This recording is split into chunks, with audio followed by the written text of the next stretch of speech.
नमस्ते दोस्तों, मैं आपका मित्र निखिल प्रसाद आप सभी लोगों का स्वागत करता हूं एक और नई वीडियो में।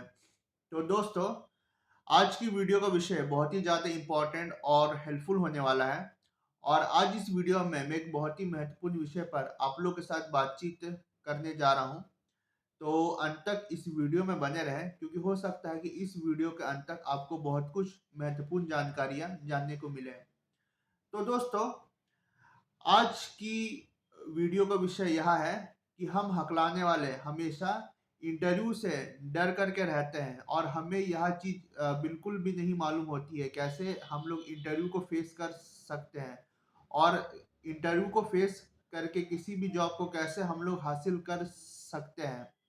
तो हम हकलाने वालों के मन में हमेशा यह डर है, एक फ़ियर बना हुआ होता है इंटरव्यू को ले करके कि हम लोग इंटरव्यू में अपीयर नहीं हो सकते हैं और अगर अपीयर हो भी जाए तो अच्छे से हम लोग इंटरव्यूअर के सवालों का जवाब नहीं दे पाएँगे।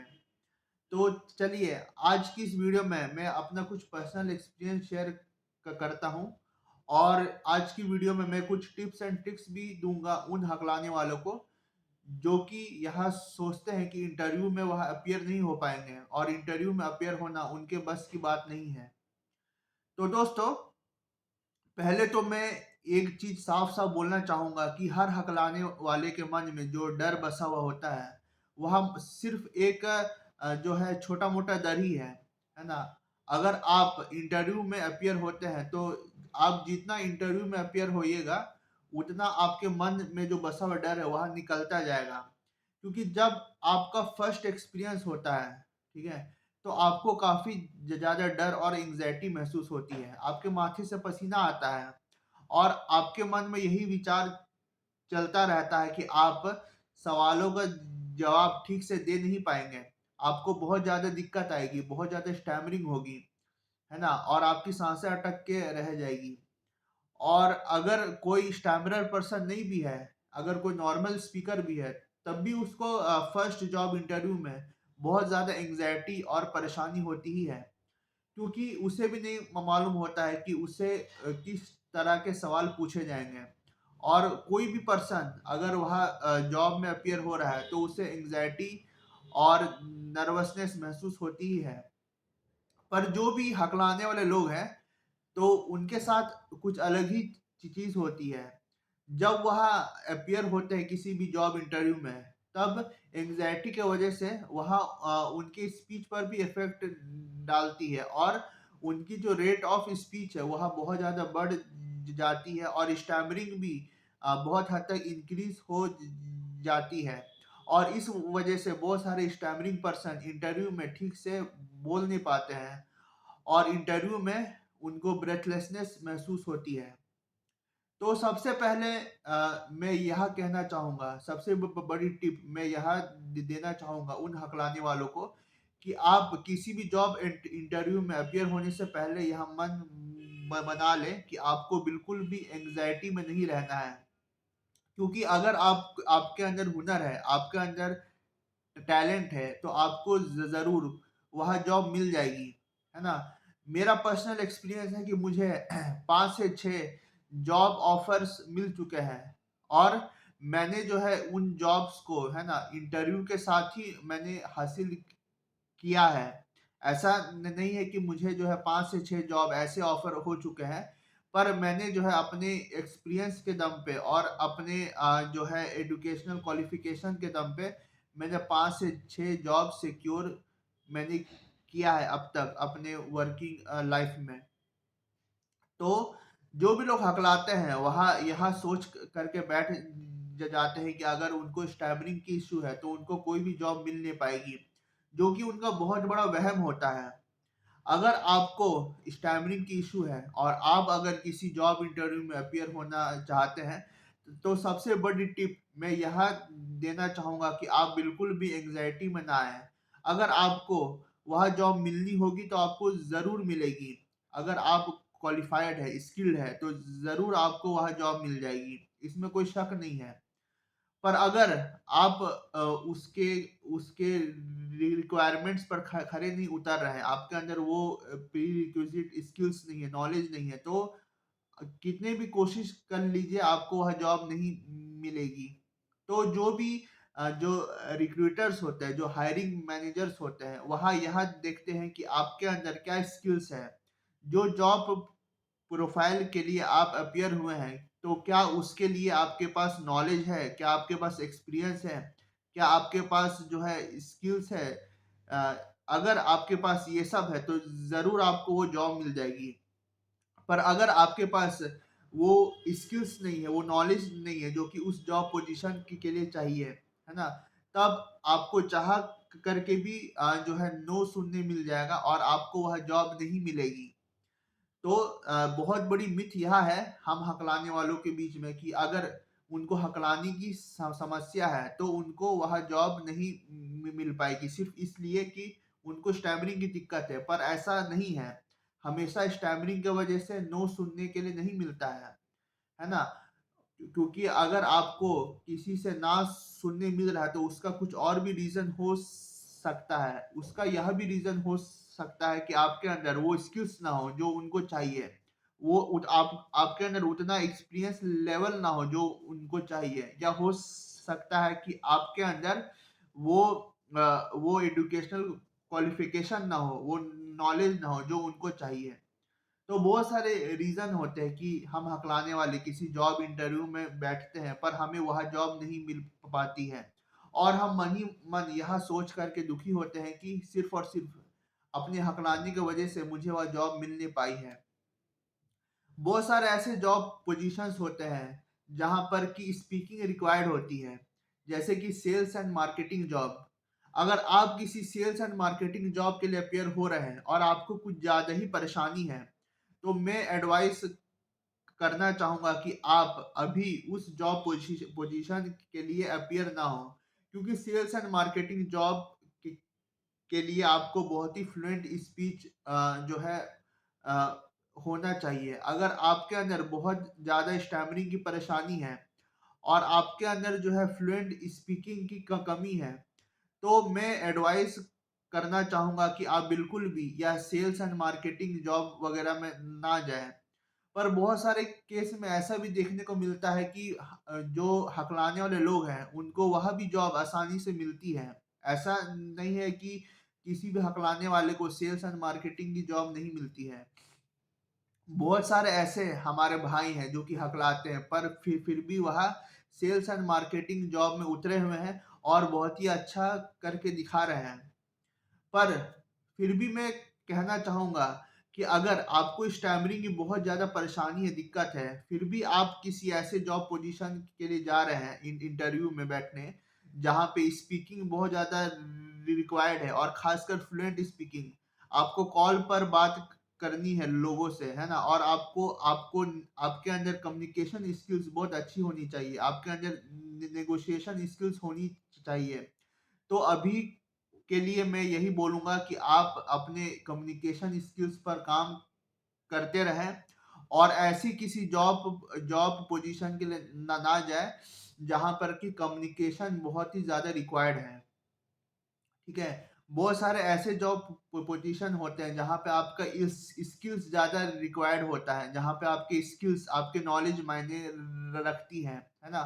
वहाँ पे ये मायने रखता है कि आपके अंदर का जो एबिलिटी है, थिंकिंग एबिलिटी, है ना? जो आपका अंदर के स्किल्स है, जैसे कि कोडिंग है, राइटिंग है ना? मार्केट रिसर्च है, आपके अंदर इंजीनियरिंग है, ठीक है? इंजीनियरिंग स्किल्स है, आपके अंदर डिजाइनिंग स्किल्स है, आपके अंदर कोई डिफरेंट टाइप का स्किल्स है, आपके अंदर जो है आप बहुत अच्छा सिंगर हो, आप बहुत अच्छे डांसर हो, है ना?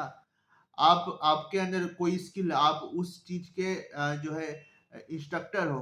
तो ऐसे अगर कोई आपके अंदर स्किल्स है, ठीक है, और जो अब जो चीज का डिमांड है उस इंडस्ट्री में, तो अगर आप वैसे किसी जॉब पोजीशन के लिए अपियर होते हो इंटरव्यू में, तो जरूर आपको जॉब मिल जाएगी, क्योंकि उसमें कम्युनिकेशन से ज्यादा आपका स्किल्स मायने रखता है कि आपको क्या आता है। और आप उस इंडस्ट्री को क्या वैल्यू दे पाओगे। ठीक है। और जैसा कि मैंने बताया कि बहुत सारे जॉब पोजीशन ऐसे भी होते हैं जहाँ पे कम्युनिकेशन स्किल्स ज़्यादा मायने रखती हैं। तो मैं यही कहना चाहूँगा अभी के लिए उन हकलाने वालों को कि आप अपनी कम्युनिकेशन स्किल्स पर काम करते रहें, और ऐसे किसी जॉब पोजीशन के लिए अपियर ना हो जहाँ की सिर्फ और सिर्फ कम्युनिकेशन स्किल्स ही मायने रखती है। आप ऐसे किसी जॉब पोजीशन में जाएं जहाँ पर कुछ और स्किल्स मायने रखती हो, जैसे कि आपका डिसीजन मेकिंग स्किल, आपका आपके अंदर कुछ और स्किल्स है ना, आपके अंदर कुछ खूबियां हैं, है ना, आपको कोडिंग आती है, आपको जो सॉफ्टवेयर आते हैं, आपको एप्लीकेशंस आते हैं, है ना, आपको बहुत सारे ऐसे टूल्स आते हैं, है ना, जो कि बाकी लोगों को नहीं आते हैं और जो इंडस्ट्री में बहुत ज़्यादा डिमांड में है। तो ऐसे करके अगर आपके अंदर बहुत अच्छे अच्छे स्किल्स है तो ज़रूर उस स्किल्स के दम पे आपको कोई ना कोई अच्छी जॉब मिल जाएगी। तो ये जो मिथ है कि अगर आपको एक हकलानी की दिक्कत है और उस हकलानी की दिक्कत की वजह से आपको कोई भी जॉब मिल नहीं पाएगी, तो यह बहुत बड़ा मिथ है, मिसकंसेप्शन है हकलाने वालों के बीच में। और जो मैंने बहुत बड़ा टिप दिया है कि आप किसी भी जॉब में जाएं तो बिल्कुल ही रिलैक्स्ड होकर के, बहुत ही ज़्यादा कंफर्टेबल होकर के आप इंटरव्यू में बैठे और पूछे हुए सवालों का जवाब आप शांति से आराम से देने की कोशिश करें, क्योंकि हो सकता है कि सामने वाले को आपका सिर्फ और सिर्फ रिप्लाई चाहिए, आपका आंसर चाहिए, है ना, उसे जो है आउटपुट से मतलब है, ना कि आपके फ्लुएंसी से मतलब है ना। हम हकलाने वाले यहाँ सोचते हैं कि अगर हम लोग हकला करके आंसर देंगे, अगर हम लोग रुक रुक के बोलेंगे तो हम लोग उस चीज के लिए बिल्कुल भी एलिजिबल नहीं माने जाएंगे। पर ऐसा हर जगह नहीं देखने को मिलता है। बहुत सारे जो रिक्रूटर्स हैं, जो हायरिंग मैनेजर्स है, सिर्फ और सिर्फ आपके अंदर का स्किल्स देखते हैं, आपका नॉलेज देखते हैं, है ना, वह टेस्ट करके देखते हैं कि क्या आपके अंदर वह नॉलेज है कि नहीं है, आपके अंदर एबिलिटी है कि नहीं है। अगर आपके अंदर सीखने की एबिलिटी है, आपके अंदर क्षमता है, तो जरूर आपको वह उस जॉब में रख लेंगे। पर अगर आप कहीं ना कहीं लैक कर रहे हो, है ना, किसी की चीज में, तो हो सकता है कि आपको उस जॉब के लिए ना सुनने को मिले। तो मैं यही कहूंगा सभी हकलाने वालों को कि आप किसी भी जॉब में अपियर हो, बिल्कुल ही आप कंफर्टेबल रहिए, आप बिल्कुल भी एंजाइटी में ना आइए। अगर आपको वो जॉब मिलने की होगी तो बिल्कुल आपको मिल जाएगी, आपको बहुत ज्यादा परेशान नहीं रहना है। तो यह बहुत बड़ी टिप है उन लोगों के लिए जो कि हकलाते हैं। तो मेरी सेकंड टिप है कि जब भी आप जॉब इंटरव्यू में जाएं तो हमेशा अपने फेस पर एक स्माइल जरूर रखें, क्योंकि क्या होता है कि अगर हम लोग अपने फेस पर स्माइल रखते हैं तो सामने वाला का एटीट्यूड भी बिल्कुल ही जॉली मूड का होता है। अगर हम लोग बहुत ज्यादा स्ट्रेस और टेंशन अपने फेस पर रखते हैं तो सामने वाले का मूड भी बिल्कुल वैसा ही बन जाता है। और जितना हम लोग स्ट्रेस और टेंशन अपने फेस पर दिखाते हैं तो सामने वाला भी उसी मूड में आ करके हमें सवाल पूछता है। तो हमारी कोशिश यही रहनी चाहिए कि कम से कम स्ट्रेस और टेंशन हमारे फेस पे रहे, और जितना ज्यादा हमारा स्माइलिंग फेस रहेगा उतना ज्यादा हमसे अच्छे सवाल पूछे जाएंगे इंटरव्यू में। तो यह सेकंड टिप थी कि अगर आप इंटरव्यू में अपियर हो रहे हो तो हमेशा एक स्माइलिंग फेस रखें और बिल्कुल भी नर्वस और एंशियस ना रहे। आपके फेस पर बिल्कुल भी टेंशन स्ट्रेस दिखाई नहीं पड़नी चाहिए, सिर्फ और सिर्फ स्माइल दिखनी चाहिए। अब मैं थर्ड टिप यह दूंगा कि कभी भी आप किसी जॉब इंटरव्यू में जाए तो पहले से उस इंडस्ट्री के बारे में, उस कंपनी के बारे में थोड़ा सा रिसर्च करके जाए कि वह कंपनी, वह इंडस्ट्री किस चीज में उतरी हुई है ना, वह कंपनी का वर्किंग मैकेनिज्म क्या है ना। थोड़ा सा बैकग्राउंड रिसर्च अगर आप करके जाएंगे उस कंपनी के बारे में तो काफी अच्छा रहेगा, क्योंकि जो भी सवाल आपको पूछे जाएंगे उस इंटरव्यू में तो उस कंपनी के बारे में पूछे जाएंगे कि आपको उस कंपनी के बारे में क्या मालूम है। मान लीजिए कि आप किसी एआई कंपनी में जॉब खोजने के लिए जा रहे हैं, ठीक है। कोई कोई एआई कंपनी में आप गए हैं इंटरव्यू में अपीयर होने, और वहां पर जो भी सवाल आपको पूछे जाएंगे वो एआई आर्टिफिशियल इंटेलिजेंस के इर्द गिर्द ही पूछे जाएंगे कि आपको आर्टिफिशियल इंटेलिजेंस के बारे में क्या मालूम है, आर्टिफिशियल इंटेलिजेंस का क्या रोल है, क्या एप्लीकेशंस है। तो आप कभी भी किसी कंपनी में इंटरव्यू के लिए जा रहे हो तो आपके पास थोड़ा सा बैकग्राउंड रिसर्च थोड़ा सा रिक्वायर्ड होता है। अगर आप बैकग्राउंड रिसर्च करके नहीं जा रहे हो तो आपको उस कंपनी के बारे में कोई भी नॉलेज इंफॉर्मेशन नहीं होगी। तो कभी भी आप इंटरव्यू में अपियर होने के लिए जा रहे हो तो आपके पास है ना बैकग्राउंड रिसर्च होना बहुत ही ज़्यादा रिक्वायर्ड है। अगर आप बैकग्राउंड रिसर्च नहीं कर रहे हो, है ना, आप जान ही नहीं रहे हो कि उस कंपनी में क्या काम होता है, उसका वर्किंग मैकेनिज्म क्या है ना, उसका हिस्ट्री क्या रहा है, और जो काम वो कर रही है उसका एप्लीकेशंस किस किस फील्ड में है। अगर इसका आपको नॉलेज नहीं है तो आप ज़्यादा बेहतर आंसर नहीं दे पाओगे, और सामने वाले को भी यही फील होगा कि ये कैंडिडेट मेरे कंपनी के लायक नहीं है ना। क्योंकि जो इंटरव्यूअर है वो भी वही कैंडिडेट को ले लेता है, वही कैंडिडेट को चांस देगा जो जो कैंडिडेट को उसके कंपनी के बारे में अच्छी खासी जानकारी है, नॉलेज है। और अगर आपको उसके कंपनी के बारे में जानकारी नहीं है, नॉलेज नहीं है, तो हो सकता है कि आपको वह जॉब नहीं दे, है ना। बेहतर होगा कि वह किसी और इंसान को जॉब दे जो कि पहले से उसके बैकग्राउंड रिसर्च करके उसके पास आया है कि वह क्या क्या काम कर रहा है। तो आपके पास जो है बैकग्राउंड रिसर्च होना और जो है पहले से नॉलेज होना बहुत ही ज़्यादा रिक्वायर्ड है। अगर आपको उस जॉब पोजीशन के बारे में, है ना, और उस कंपनी के बारे में नॉलेज नहीं है तो आपको वह जॉब नहीं मिल पाएगी। और अगर आपको नॉलेज है कि वहाँ पे क्या काम होता है, वहाँ पे जो काम हो रहा है उसका एप्लीकेशंस किस किस फील्ड में है, तो ये सब अगर आपको जानकारी है तो ज़रूर आपको वह जॉब मिल जाएगी। तो ये कुछ टिप्स थे कि कैसे एक एक हकलाने वाले इंसान होने के बावजूद आपको कैसे कोई जॉब मिल सकती है ना। ऐसा नहीं है कि हर जॉब में आपकी स्पीकिंग स्किल्स ही देखी जाएगी, है ना। बहुत सारे जॉब पोजीशन में स्पीकिंग स्किल्स रिक्वायर्ड होती है, पर ऐसा नहीं है कि हकलाने वाले को हर जगह ना सुनने को मिलता है कि नहीं आपको यह जॉब नहीं मिल पाएगी। ऐसा नहीं है, हर हकलाने वाला कहीं ना कहीं एम्प्लॉयड है। बहुत सारे हकलाने वाले ऐसे ऐसे जगह भी एम्प्लॉयड है जहाँ पर कम्युनिकेशन स्किल्स बहुत ज़्यादा मायने रखती है, जैसे कि टीचिंग जॉब है, जैसे कि सेल्स एंड मार्केटिंग जॉब है, जैसा कि बहुत सारे ऐसे जॉब होते हैं जहाँ पे स्पीकिंग ज़्यादा से ज़्यादा रिक्वायर्ड होती है। तो हम हकलाने वाले हर फील्ड में नौकरी कर रहे हैं, चाहे वह एक ऐसी जॉब हो जहाँ पे स्पीकिंग बहुत ज़्यादा रिक्वायर्ड हो, जैसे कि मैंने बताया teaching, sales and marketing job, या कोई ऐसी जॉब है जहाँ पर कि अपना स्किल्स ज़्यादा मायने रखता है ना कि अपना कम्युनिकेशन स्किल्स। तो हम हकलाने वाले हर तरह की जॉब में उतरे हुए हैं और हर तरह की जॉब को अच्छे से कर पाने में सक्षम हैं।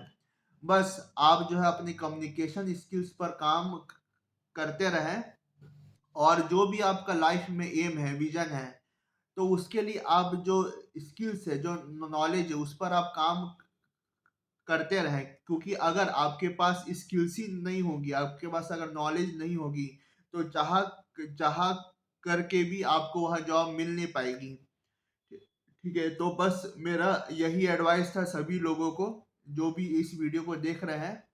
हो सकता है कि आपको मेरी बातें कुछ हद तक समझ में आई हो या ना भी समझ में आई हो, पर मैं यही कहना चाहूँगा कि आप बिल्कुल भी ऐसा मन में सोच करके नहीं बैठे कि अगर आपको स्टैमरिंग की दिक्कत है तो आप बिल्कुल भी इंटरव्यू में बैठने के लिए फिट नहीं हो। नहीं, आपको आपको कोई भी जॉब मिल मिल सकती है, बस आपके अंदर नॉलेज होनी चाहिए, हुनर होनी चाहिए, स्किल्स होनी चाहिए। अगर आपके पास नॉलेज है, हुनर है, स्किल्स है, तो आपको कोई भी जॉब आसानी से मिल पाएगी। तो बस मैं इस वीडियो का अंत करना चाहूँगा। बहुत-बहुत धन्यवाद आप सभी लोगों का, यह वीडियो अंत तक देखने के लिए। Thank you.